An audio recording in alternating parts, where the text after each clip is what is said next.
Matt Burke, defensive coordinator, works alongside D'Amico, obviously, in D'Amico's defense. But I like Matt Burke mostly just because of this. For things like this, the first 4 or 5 seconds of this press conference. All right, who we got? How you doing? How's the offseason been? Good? Good. Yeah, he's got a good EQ, this guy. The audio might get messed up because I just changed my headphone input. But Matt Burke took a bunch of questions the other day. I did a members-only stream a couple days ago where I listened to the entire press conference, but I'll just do the my favorite little tidbits here. Right off the bat, on if it's an advantage to work with most of the same group on the defense this year. And I get nervous about questions like this because I felt last year the offense put the cart ahead of the horse a little bit in thinking, oh boy, we did some great stuff last year. And now we were at 101 last year. Now we're going to be at 301 or maybe even grad school and PhD. They flunked out. Here's how he handled the question. All right, who we got?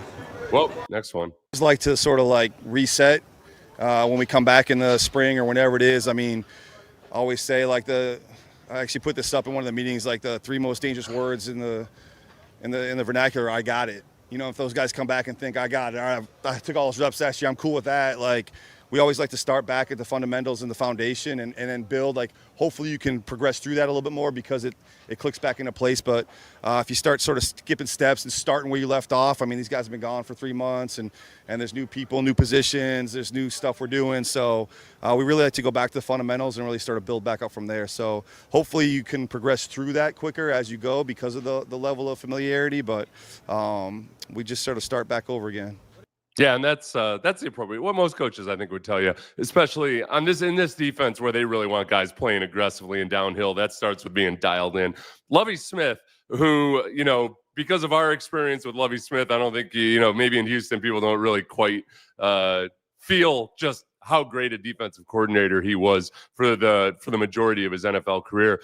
I mean, they would just start off every year like you're going to know cover 2 like the back of your hand. Back in the day, back when you could run cover 2 all the time. And no matter how good those defenses were with the Bears, they would just start with the very basics and drill it, and then you progress on. The one big area of advancement this year is going to be, hopefully, that they were playing with 2 rookies in the secondary. That Jalen Petrie was playing for the first time in that specific role in the NFL. There was a lot of new. Will Anderson was still a young player. So, and Danielle Hunter, it was his first time in this system, which is a different methodology than what he had played in Minnesota. So that stuff theoretically should be grooved in a little better, but you always want to not get any arrogant. The one thing about the Texans defense last year, as we've discussed, is they were awesome. They were top 5 in sacks, top 5 in tackles for a loss, top 5 in interceptions, top 5 in all these categories. But they were one of the worst teams in allowing big chunk plays and allowed a boatload of touchdown passes, a lot of deep touchdown passes. That's where dialing in on the fundamentals and just figuring out how to play more intelligently every single down. And those young players in the secondary are now second-year players. Hopefully that's where the progress comes. It's more through experience in the NFL more so than experience in this defense. Speaking of young guys, on what improvements he's seen from Will Anderson? Yeah, for sure. I mean, I think with Will, loud. Like a lot of these guys, we're talking about like you guys know, I mean, the effort and the intensity and the energy is never going to be an issue, and the get off. And so I think the challenge that we put to Will is to fine tune the details and go, what does it take to go from good to great to elite to the best? And as he's climbing that ladder, like it gets harder and harder to make those steps up those rungs. Like we know he's a good player, great player. Like, all right, now how do we keep climbing and fine tuning to become even better? And he's on a mission. He actually he dropped a move today in the pass rush setting that was a new move for him that he executed really well. It was really cool to see. So he's just really trying to work on a lot of details to like really climb that ladder to be the best. The new move was interesting because I'm on record as saying, hey, Will doesn't need to increase his arsenal of moves. He just needs to get really, really good at the stuff he already does. But Cody Stutes said it was a stutter. So I got to talk to Cody in more depth about it. But, he's done that a little bit, I think, almost just naturally. But because offensive linemen have to brace for his power rush, if he can get them in that a little bit of hesitancy and then dust by them or get them to second guess themselves. J.J. Watt was really good at doing that from the inside, where he would just sometimes just stand straight up at the line of scrimmage, and it screws up the rhythm of the offensive lineman because those guys have a very specific rhythm to their pass sets. And if you can, kind of like a martial artist does, you try to get the guy off rhythm by a half beat, that for a powerful guy like Will, that could be really cool too. So I'm excited to see it in person. I did not get to see it. On what his expectations were for safety Kalen Bullock and Kamari Lassiter going into year 2. Kamari Lassiter, a cornerback. I don't know why I said safety for Bullock, but not cornerback for Lassiter. Yeah, for sure. I mean, I think with Will, like a lot of these guys, we're talking about like you guys know, I mean, the effort and the intensity and energy is never going to be an issue, and the get off. And so I think the challenge. It's getting late in the day. Sorry about that, everybody. I mean, just the same for everybody. Like, just keep getting better. I mean, obviously. So to remind you, this is Kalen Bullock and Kamari Lassiter. He's got a lot of playing time. So, like, hopefully that experience and the highs and lows and then the things they saw throughout the year are add to the foundation that they're building on from here. So both those guys have been here the whole offseason, have really been working together. As we know, they're kind of tied at the hip. So just really like the intent and focus that both those guys are showing. I mean, they're kind of growing into a leadership role and into young veterans on the team pretty quickly. So it's cool to see.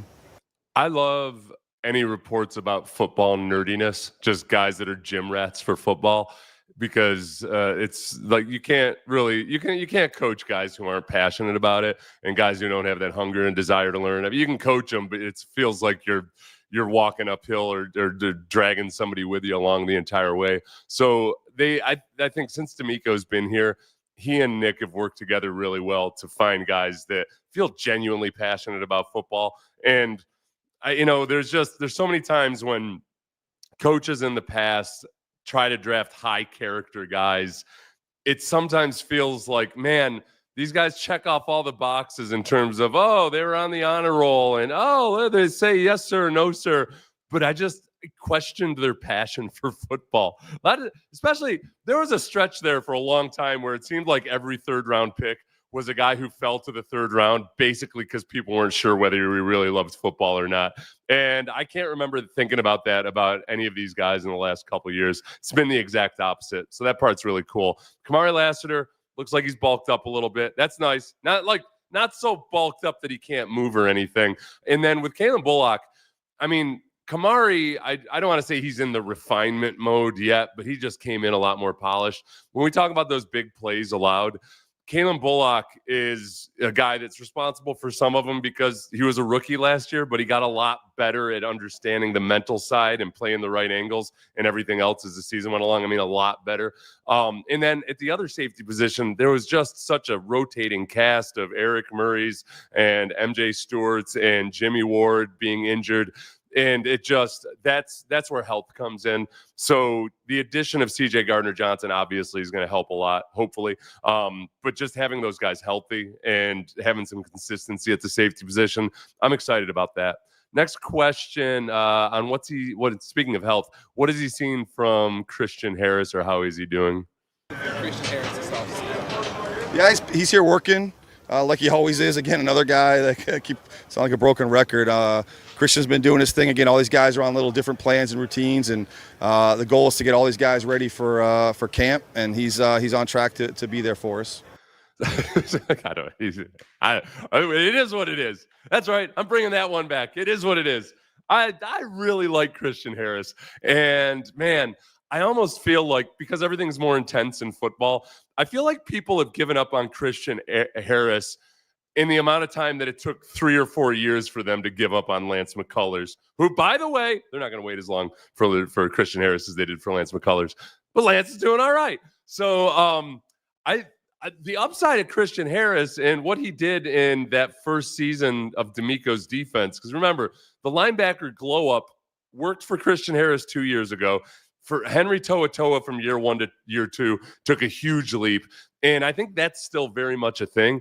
Without him out there participating right now at practice, I don't know what to tell you. It's a mysterious Kyle Tucker Yordan Alvarez, Lance McCullers. I guess it might be a little bit more akin to now because Lance would have surgeries and then would just have issues with the comebacks and then he would get re-injured again. We're just not seeing anything from Christian Harris. But I believe in the glow up. I believe in the D'Amico glow up. Next question. What's it like to have safety Jalen Petrie back? This will not surprise you at all. But again, I really like Matt Burke's enthusiasm for life. Man, oh yeah, it's great, man. It's awesome, man. And for sure, yeah, Peachy's. I mean, I feel like we had a team full of these guys. Honestly, like we talked about it last year, how like he stayed, obviously, like energy and being in the building and meetings, and another guy that's really trying to like just like elite focus on becoming the best, whatever you want to call that in the league. And again, trying to move him around a little bit, and we know what his talents are, but just the energy, the work ethic, the enthusiasm is just unwavering with him, and it's always a pleasure to be around Jalen. This is going to sound like a dumb thing, but it's something. When guys are injured and on IR, but still in the building and still really active, it's harder to do that than it might sound. And I know this is exactly one of those things that sounds like, spoiled professional athletes. When you're injured, your rehab schedule is different than the other players because they got to take care of the players that are actually practicing and playing first. So sometimes you're missing some things while you're getting treatment while other guys are at practice or in meetings and everything. So you got to really make a conscious effort to really stay involved, and you got to really work around a lot of obstacles. So the guys that really do it are really putting an effort into do it. And Jalen Petrie would probably go crazy, bounce it off the walls at home. He's got so much energy if he wasn't doing that. But that, again, going back to the football nerd side of things, it's nice to hear.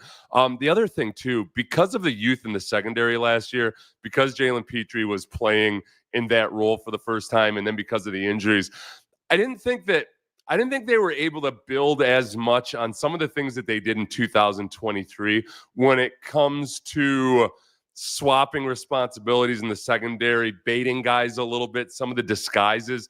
They've done some things that they can definitely build on with, like the times they've duped quarterbacks by quarterback thinking that Jalen Petrie's running a route that he shouldn't, but in fact he's just they've disguised the look well, and Derek Stingley comes in and gets an interception or a pass breakup. Some of those things, hopefully with health and experience and those rookies being second-year players, they can start building on that and baiting guys into things a little bit without getting too cute about it. I don't want to be too cute. Just rush the passer, play good coverage, and then just add the little wrinkles in here and there. Last one, and this is really nice to hear about Dylan Horton, who, for those of you who don't know or remember, Dylan Horton drafted a couple years ago, 2023, had stage 4 Hodgkin's lymphoma. Stage 4 Hodgkin's lymphoma. Has played in both 2023 and 2024, but looks to be physically as sturdy as he's looked since before he got sick. Dylan, obviously everyone knows kind of what he went through last year, and so I think really cool from just physical standpoint. First of all, like what he did in the offseason to kind of really get back. His starting point this year is obviously a lot different than it was last year, and really cool. So coach always puts in his team meeting in the morning, he's always using some highlights to highlight some guys or just guys that are working. And he highlighted D. Horton this morning, actually just like working a technique that he needed to get better at. And so just like how he's transformed his body, he's kind of got back to this strength and size that he's used to playing, and he's working his craft really well out here. So excited for him to be on that journey that he's been on for sure. So Dylan Horton, if you can think about maybe like a Charles Omenihu type guy who's just doesn't have classic defensive end athletic traits, but is a big dude and can go down and play inside in certain situations. I mean, I don't know if he's from the country or not, but he looks country strong. I remember in 2023, a couple times, just not having seen him on the field all that much, him flashing in a game and be like, who the hell is that? Holy crap. Is that a big Will Anderson? And it was him. So I'm going to do a members only stream tomorrow at noon. And one of the things I want to do is look at a bunch of snaps of Derek Horton and get a feel for that. A couple good comments here. This is interesting. I saw from Kasia. I saw Kalen and Kamari training a lot with Ja'Cory Nichols. I know that rules limit offseason training with the team coaches. How do they assure that players' private coaches teach them the right stuff? It's a really, really good question. In general, ideally, the private coach can have a good relationship with the coaches on the team. Sometimes people get kind of territorial about this stuff. And ideally, the private coach knows what he's talking about. Nichols has worked with a lot of NFL defensive backs because the private coaches the good ones don't want to coach something because there's no right way. There's so many techniques where there's no right way to do it, but there's a way a certain system does it. So most of the good private coaches are cognizant of that. And whether or not they have a relationship with the coaches on the team, ideally they would. But if they don't, they're cognizant of it. And you don't want to waste time coaching your player something that he's not going to be able to use when he comes onto the team. So I haven't heard about any issues with that with any other players or anything. Have hopes for Harris, but the weirdness of not knowing what was going on makes me not want to bet on him. I get it. Yeah, I don't think people haven't given up on Christian Harris with disgust the way that I get defensive of Lance McCullers. I get very defensive for him when people get like venom for Lance McCullers, and all he's ever done is he played through a partially torn UCL in the playoffs. He's busted his butt. He just keeps getting injured. Damn it. There's a story about how they almost had to force feed Bullock to gain. It's so hard to say Bullock. I don't think he cares if we say Bullock. I'm just going to keep saying Bullock until I hear that he actually cares. It's supposed to be Bullock, but I'll try. They almost had to force feed Bullock to gain weight at USC. He's allegedly a picky eater. That's where the NFL money comes in. I know he's making NIL money and whatnot, but he's got to like something, right? There's got to be some food that he likes, something tasty. There's some kind of shake or something. These guys, that's the thing. Even the rookies can afford private chefs now. I'm such a bitter old man about how much money these guys make. You don't want Bullock putting on weight. Would you want to add weight to a sports car or jet? Yeah, with Bullock, he's got that. He's skinnier than Kevin Johnson, isn't he? And Kevin Johnson, we saw, like, he was not afraid to fling his body into action, and ultimately his body couldn't hold up. I don't worry about that as long as he's playing that true free safety role. It's not the game that it once was. So as long as he can control himself, then maybe, this is a good idea, Texans tangents. Henry To'oTo'o's wife could make something. So that's in reference to Henry To'oTo'o basically telling his wife, you gotta quit making me all this awesome food because I'm fat. He called himself fat. That's not me. Yeah, he wasn't fat. He had some of his baby fat on him still. And then he came back to camp last year and he looked like a male model. He had cheekbones popping out and everything. God bless his wife. Sometimes, I'm going to tell you, sometimes wives don't like that. It's weird. You know how hung up we get about food in our country. But there are some wives that take it as an insult. Football wives. Bullock was able to Derek Henry and send guys to the ER last year. So I think he's fine as is able to tackle.